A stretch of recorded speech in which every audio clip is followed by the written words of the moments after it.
பார்த்துட்டு போனது இன்னும் என் கண்ணுக்குள்ளே இருக்கு. என்னால் மறக்க கூட முடியல. எங்கள் அண்ணனுக்கா இந்த நிலமை? எங்கள் அப்பா அப்பயே சொன்னார் அங்கே போகாதீங்கன்னு. அவர் பேச்சை கேட்காம நாங்கள் 2 பேரும் வந்துட்டோம். எனக்கு எக்ஸாம் இருக்குன்னு சொன்னதும் கூட அப்பா என்கிட்ட சொல்லி தான் அமிச்சாரு, விக்னேஷையும் கூட்டிட்டு வான்னு. ஆனால் அவன் கேட்கல. என்னை ஊரில் விட்டுட்டு ரிட்டன் அவன் இங்கேயே வந்துட்டான். ஒழுங்கா என் கூட வந்திருந்தாலாச்சு இப்போ அவன் உயிரோட இருந்திருப்பான். எங்கள் அண்ணனை இப்படி பண்ணிட்டாங்களே, அவங்கெல்லாம் நல்லாவே இருக்க மாட்டாங்க. அவந்திக்கா அழாதடி, எனக்கும் கஷ்டமாக தான் இருக்கு. எப்படி பூஜாக்கா அழாமல் இருக்க சொல்கிற? எனக்கு எவ்வளோ கஷ்டமாக இருக்குது தெரியுமா? எனக்கும் கஷ்டமாக தான் இருக்குது. அவன் எனக்கும் அண்ணன் தான். அங்கே இருந்த உனக்கே இவ்வளோ கஷ்டமாக இருக்கே. அவன் இறந்ததை நான் நேரில் பார்த்தேன். எனக்கு எவ்வளோ கஷ்டமாக இருக்கும் சொல்லு. 2 நாளாக தூக்கம் இல்லாமல் இருந்தேன் தெரியுமா? அவனை நான் பெரியப்பா பையன் நான் நினச்சேன். என் கூட பிறந்த அண்ணன் மாதிரி தான் நினச்சிட்டு இருந்தேன். அவனுக்கு இப்படி ஆனதை என்னால் ஏற்றுக்கவே முடியல. எங்களால் அவன் முகத்தை கடைசியாக கூட பார்க்க முடியல. அதை நினைக்கும் போது எனக்கு ரொம்ப வருத்தமாக இருக்குக்கா. எங்கள் அண்ணனை எனக்கு ரொம்ப பிடிக்கும்க்கா. நான் அவனை மிஸ் பண்ணுறேன்.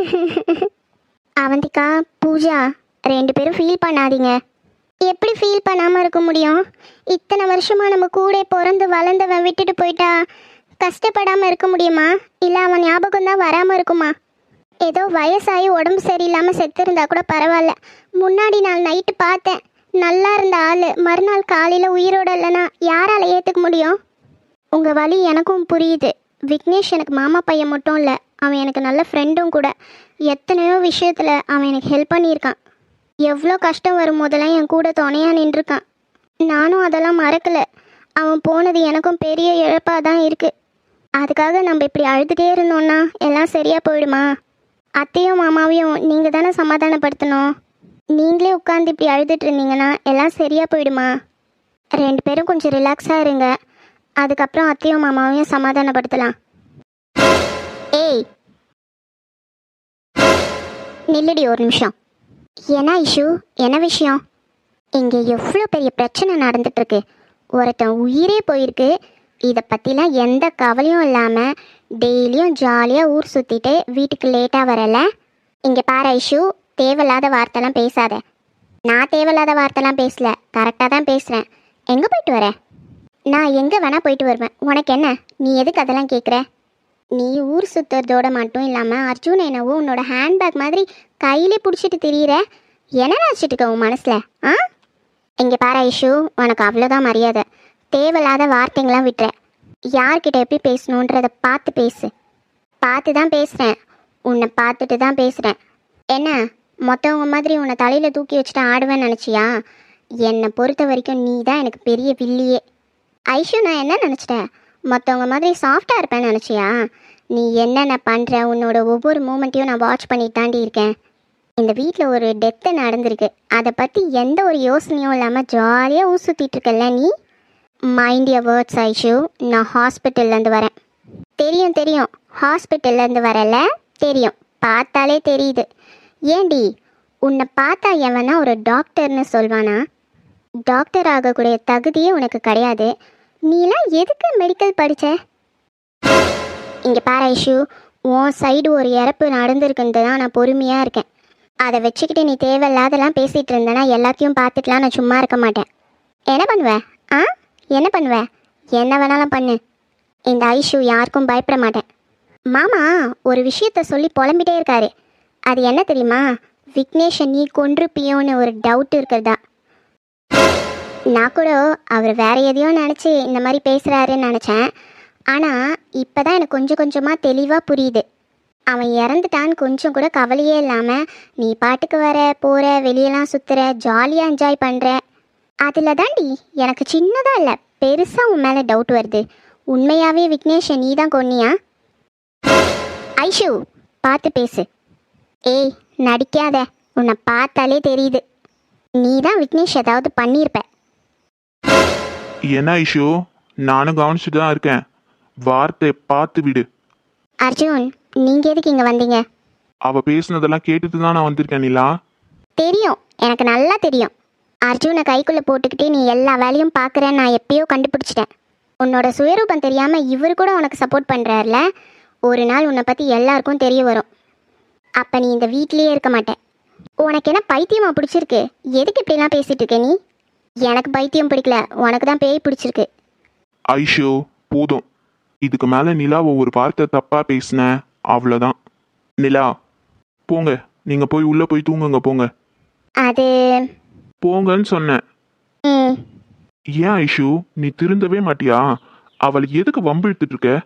இந்த மாதிரி வார்த்தைலாம் சொன்னா அவள் எவ்வளோ ஹர்ட் ஆவான்னு யோசிச்சு பார்த்தியா? நீ பாட்டுக்கு இஷ்டத்துக்கு வாய்க்கு வந்ததெல்லாம் ஊத்து விட்டுட்டு இருக்க. நான் ஒன்றும் வாய்க்கு வந்ததெல்லாம் சொல்ல அர்ஜுன், நான் உண்மையை தான் சொன்னேன். அது உங்களுக்கு தான் பொய்யா தெரியுதுன்னு நினைக்கிறேன். உண்மையை ரொம்ப நாள் மறைக்க முடியாது அர்ஜுன். என்னைக்காச்சும் ஒரு நாள் வெளியே வந்து தான் ஆகும். அப்போ அவளோட சுயரூபத்தை நீங்கள் தெரிஞ்சுப்பீங்க. அப்போ தெரியும் வில்லி இந்த ஐஷுவா இல்லை அந்த நிலாவான்னு. அவந்திகா, பூஜா, வாங்க போகலாம்.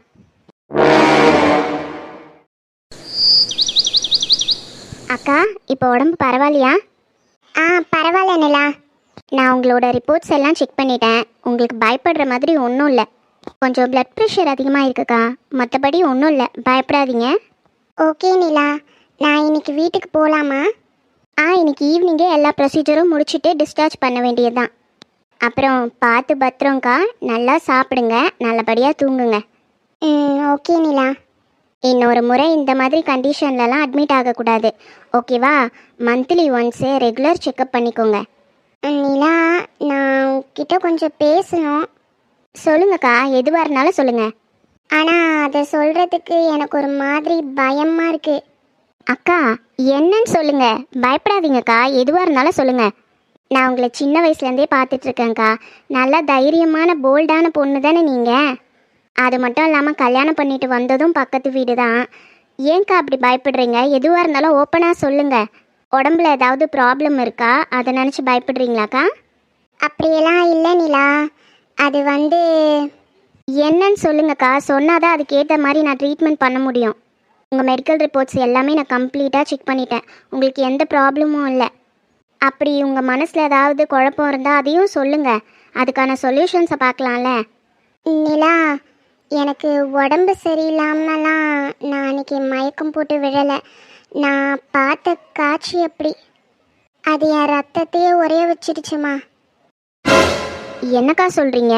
எனக்கு புரியல. அப்படி என்ன பார்த்தீங்க? அது நிலா, நான் சாப்பிட்டுட்டு எனக்கு ஒரு மாதிரி இருந்தது, கொஞ்சம் நடக்கலான்னு வீட்டு மாடிக்கு வந்தேன். அப்போது நான் ஒரு விஷயத்தை கண்ணால் பார்த்தேன். அதை பார்த்து தான் எனக்கு மயக்கமே வந்தது. அது மட்டும் இல்லை, நிரஞ்சன் தம்பி என்னை விசாரிக்கிறதுக்கு ஹாஸ்பிட்டலுக்கே வந்திருந்தார். அப்போ எனக்கு எதுவும் தெரியாதுன்னு நான் போய் சொல்லிட்டேன். உண்மையாகவே எனக்கு உடம்பு சரியில்லாததுனால தான் மயக்கம் அடித்து விழுந்துட்டேன்ட்டு அவரும் என்னை சரியாக விசாரிக்காமல் போயிட்டாரு. இந்த உண்மையை சொல்லலாமா வேணாவான்னு ஒரு வாரமாக தவிச்சிட்ருக்கேம்மா. சொல்லாமல் இருந்தால் உங்கள் குடும்பத்தை எல்லாம் நான் தெரிஞ்சே பலி கொடுத்த மாதிரி ஆயிடும். சொன்னாலும் எனக்கு ஏதாவது ஆபத்து வந்துருமோன்னு எனக்கு பயமாக இருக்கு நிலா. அக்கா, என்னக்கா இப்படிலாம் பேசுகிறீங்க? அப்படி என்னதான்க்கா பார்த்தீங்க? அது நிலா, எங்கே பாருங்கள் ஃபாத்திமாக்கா, எதுவாக இருந்தாலும் தைரியமாக சொல்லுங்கள். நாங்கள் எல்லாரும் உங்களுக்கு துணையாக இருப்போம்.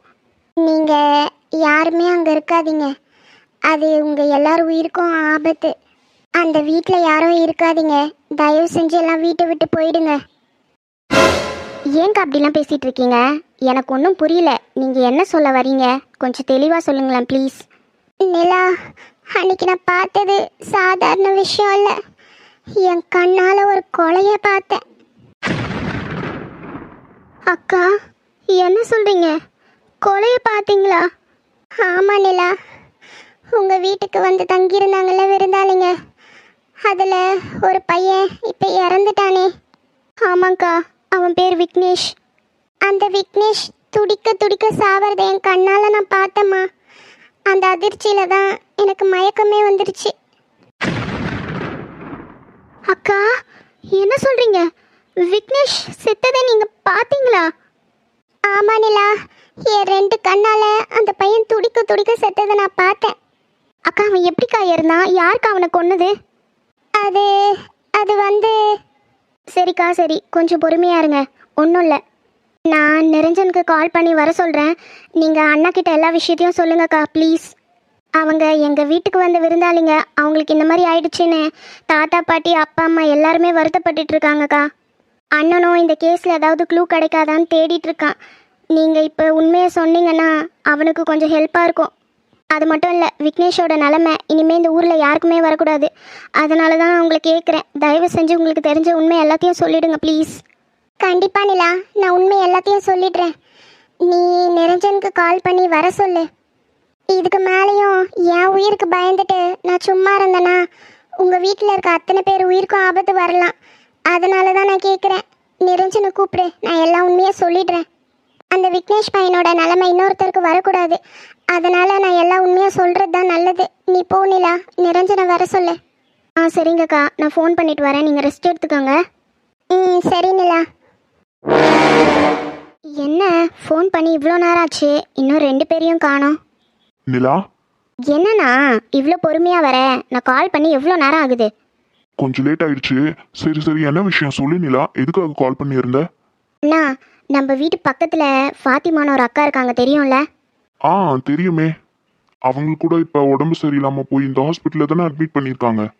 ஆமாண்ணா, ஆனால் அவங்களுக்கு எப்படி உடம்பு சரியில்லாமல் போச்சுன்னு தெரியுமா? பிளட் ப்ரெஷர் அதிகமாகி மயக்கம் போட்டு விழுந்துட்டதா அவங்க ஹஸ்பண்ட் சொன்னாங்க.